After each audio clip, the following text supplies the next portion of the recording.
So ఇప్పుడు coming back to politics again, Chandrababu Naidu గారు చేసే మోసాలకి అంతు లేకుండా పోతుంది అని జగన్ స్టేట్మెంట్స్ ఇస్తున్నారు. దీనికి మీరు ఏం చెప్దాం అనుకుంటున్నారు? అంటే కుక్క వచ్చి రోడ్డు మీద మురుగుతూ ఉంటే ఎవరు పట్టించుకోరు, లేదా రాయేసి కొడతారు కదా. అలానే జగన్మోహన్ రెడ్డిని కూడా ఖచ్చితంగా ప్రజలు చెప్పులతో కొట్టే రోజులు దగ్గరకు ఉన్నాయి అనుకో. ఈ రోజు ఇప్పటి వరకు ఓట్లతో సమాధానం చెప్పారు, రేపు చెప్పులతో సమాధానం చెప్తారని నేను అనుకుంటున్నా. ఎందుకంటే ఒక అవినీతి పరుడు, ఒక అరాచకవాది ఇలాంటి మాటలు మాట్లాడతాం అంటే నవ్వు వస్తుంది నాకైతే. సో అంటే చంద్రబాబు నాయుడు గారు ఇచ్చిన 6 ప్రామిసెస్ లో ఇప్పటి వరకు ఒకటి కూడా అమలు కాలేదు అని అంటున్నారు కదా, అసలు అయ్యే ఛాన్సెస్ ఏమైనా కనిపిస్తున్నాయా? ఎందుకు అమలు కాలేదు? ఏం అమలు కాలేదు? వైసీపీ వాళ్ళకి, వైసీపీ కళ్ళకి ఏవి కనపడవు. ఓకే, వైసీపీ కళ్ళకి ఏం కనపడతాయి అంటే మేము ఏమైనా చంపేస్తే అది కనపడుతుంది, మేము నరికేస్తే అది కనపడుతుంది. కానీ చంద్రబాబు నాయుడు గారు చేయరు కదా. చంద్రబాబు నాయుడు గారు ఏం చేస్తారు? అభివృద్ధి, సంక్షేమము, పెట్టుబడులు తీసుకోవాలి, రాజకీయాలు, మన రాజధాని కట్టాలి, పోలవరం పూర్తి చేయాలి, సాగునీటి ప్రాజెక్టులు పెంచాలి, ఇవి చేస్తారు. ఇవన్నీ వాళ్ళకి నచ్చవు కదా. వాళ్ళ స్కూల్ ఆఫ్ బిజినెస్ అది కాదు కదా.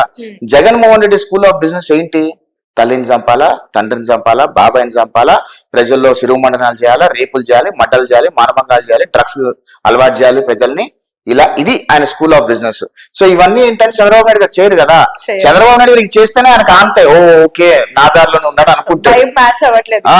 సో ఒక ఉగ్రవాదికి ఒక రాజకీయ నాయకుడికి చాలా తేడా ఉంటది కదా. జగన్మోహన్ రెడ్డి అనేవాడు ఒక ఉగ్రవాది, చంద్రబాబు నాయుడు ఒక ప్రజాస్వామ్యంలో ఒక రాజకీయ నాయకుడు. సో ఉగ్రవాదికి రాజకీయ నాయకుడు చాలా డిఫరెన్స్ ఉంది కదా. సో మ్యాచ్ కాదు. సో అప్కమింగ్ 5 years లో మనం అమరావతి డెవలప్మెంట్ కానీ, ఇటు పోలవరం ప్రాజెక్ట్ కానీ, లేదు అంటే హామీలు ఇచ్చిన పరంగా ఉద్యోగాలు ఇవ్వడం కానీ, ఇవేమైనా ఎక్స్పెక్ట్ చేయొచ్చు అంటే? ఖచ్చితంగా 10 లక్షల ఉద్యోగాలు వచ్చే 5 సంవత్సరాలు ఇస్తామని హామీ ఇచ్చారు. దానికి తగ్గట్టే లోకేష్ గారు ప్రణాళికలు ఉన్నాయి. దాని తగ్గట్టే ప్రపంచ స్థాయి పెట్టుబడిదారులందరూ ఆంధ్రప్రదేశ్ రాష్ట్రంలో తీసుకొస్తున్నారు. ప్రపంచ స్థాయి పెట్టుబడిదారులందరూ కూడా ఆంధ్రప్రదేశ్ రాష్ట్రంలోకి వస్తే ఆంధ్రప్రదేశ్ రాష్ట్రం ఈ రోజు కాదు, ప్రపంచంలోనే టాప్ 3 states లో ఆంధ్రప్రదేశ్ రాష్ట్రం బై 2024 ఉంటుంది. బై 2047 భారతదేశంలోనే టాప్ 1 state గా ఆంధ్రప్రదేశ్ ఉండబోతుంది. 2047 విజన్ మీరు చూసారు. ఆ విజన్ ప్రకారం ఆనాడు 95 లో చంద్రబాబు నాయుడు ముఖ్యమంత్రి అయినప్పుడు 2020 విజన్ ఇస్తే రాజశేఖర రెడ్డి కూడా నవ్వాడు, ఏం మాట్లాడుతున్నాడని. ఈ రోజు మనం అందరం చూస్తున్నాం 2020 విజన్. ఈ రోజు హైదరాబాద్ ఏ రకంగా ఉందనేది. హైదరాబాద్ లో ఉన్నామా, న్యూయార్క్ లో ఉన్నామా, డాలస్ లో ఉన్నామా అని అనుకుంటున్నారు. ఈ రోజు ప్రపంచ స్థాయి క్యాపిటల్ సైబరాబాద్ ఏ రకంగా, ఏ రేంజ్ లో ఉందో, స్కై స్కేపల్ దగ్గర నుంచి మల్టీనేషనల్ కంపెనీస్ దగ్గరకు ఎన్ని రకాలు ఉన్నాయి. హైదరాబాద్ లో ఒక్కడు కూడా, ఒక సామాన్యుడు కూడా ఉద్యోగం లేకుండా లేడు. ఏ ర్యాపిడోనో దగ్గర నుంచి సాఫ్ట్వేర్ ఎంప్లాయీ వరకు అన్ని రకాలుగా అందరూ సుఖంగా సంతోషంగా ఉన్నారు. అంటే చంద్రబాబు నాయుడు విజన్. తద్వారా వచ్చిన ముఖ్యమంత్రులు కూడా కొనసాగించారు కాబట్టి ఈరోజు ఇట్లా హైదరాబాద్ ఉంది. పొరపాటున తెలంగాణ దరిద్రం బాలేక జగన్మోహన్ రెడ్డి లాంటి ఎవడన్నా ముఖ్యమంత్రి అయి ఉండుంటే ఇక్కడ ఖచ్చితంగా సైబర్ టవర్స్ చంద్రబాబు కట్టాడు కాబట్టి కూల్చేస్తా, హైటెక్ చంద్రబాబు కట్టాడు కాబట్టి కూల్చేస్తా అని అంటారు.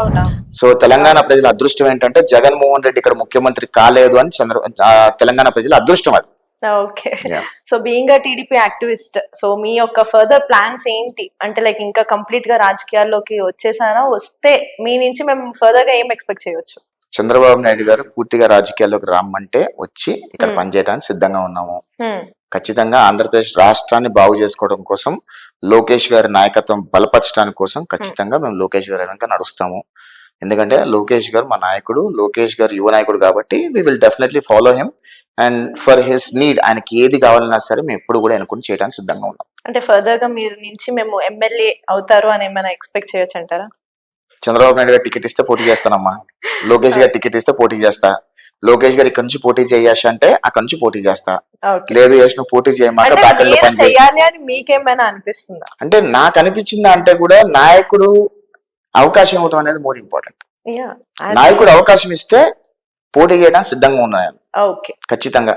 లోకేష్ గారు యశ్ నువ్వు ఈ నియోజకవర్గం నుంచి పోటీ చేయని టికెట్ ఇస్తే ఖచ్చితంగా బంపర్ మెజారిటీతో గెలిచి వచ్చే బాధ్యత నేను తీసుకుంటాను. సో ఒకవేళ లేదు అమెరికాలోనే మీకు సెటిల్ అయ్యే అవకాశం వచ్చింది, ఇక్కడేమో వచ్చేసరికి ఎమ్మెల్యే అవకాశం వచ్చింది అంటే మీరు ఏం చూస్ చేస్తారు? నేను ఖచ్చితంగా ఇండియా వచ్చి సెటిల్ అవుతానమ్మా. అమెరికాలో నేను సెటిల్ గాను. నేను అక్కడ జస్ట్ గ్రీన్ కార్డ్ ఉంది అంతే తప్పితే నేను సిటిజన్షిప్ తీసుకున్న అక్కడ ఖచ్చితంగా ఇక్కడికి వచ్చి సెటిల్ అవుతా. జస్ట్ ఫర్ మై కిడ్స్ కాలేజ్కి వెళ్ళగానే I'll come here and I'll be here. I'll settle here. So Chandrababu Naidu గారు ఒక విజనరీ లీడర్ అంటారు కదా, సో 2048 కి చంద్రబాబు నాయుడు గారి విజన్ ఎలా ఉండొచ్చు అంటారు? ఇప్పుడు ఏ విజన్ అయితే ఇచ్చామో దాన్ని ఇంప్లిమెంట్ చేసే బాధ్యత తెలుగుదేశం పార్టీ నాయకులు తీసుకుంటారు, రాష్ట్ర ప్రజలు కూడా తీసుకుంటారు. ఆనాడు 95లో 2020 విజన్ ఇస్తే ఏ రకమైన తెలంగాణ ఈ రోజు ఏ రకంగా డెవలప్ అయిందో, ఏదైతే విజన్ ఇచ్చామో దాన్ని ఏ రకంగా అయితే కంటిన్యూ చేశారో, వచ్చిన నాయకులు అయితే కంటిన్యూ చేశారో ఈరోజు ఆ తెలంగాణ బెస్ట్ ఎగ్జాంపుల్. ఒక విజనరీ లీడర్ ఒక విజన్ చేస్తే ఆ విజన్ ఎలా ఉంటుంది, దాని ఏ రకంగా అవుట్పుట్ ఉంటుంది, ఆ స్టేట్ ఎలా డెవలప్ అవుతుంది, దాని ప్రోడక్ట్ ఎలా ఉంటుంది అనడానికి తెలంగాణ సైబరాబాదే స్పష్టతమైన ఎగ్జాంపుల్. అది ఖచ్చితంగా నేను అదే చెప్తున్నా. 2048కి ఆంధ్రప్రదేశ్ రాష్ట్రం అనేది భారతదేశంలోనే టాప్ 1 స్టేట్ గా ఉండబోతుంది. ఈ రోజు భారతదేశంలో తెలంగాణ టాప్ 1 స్టేట్ లో ఉంది.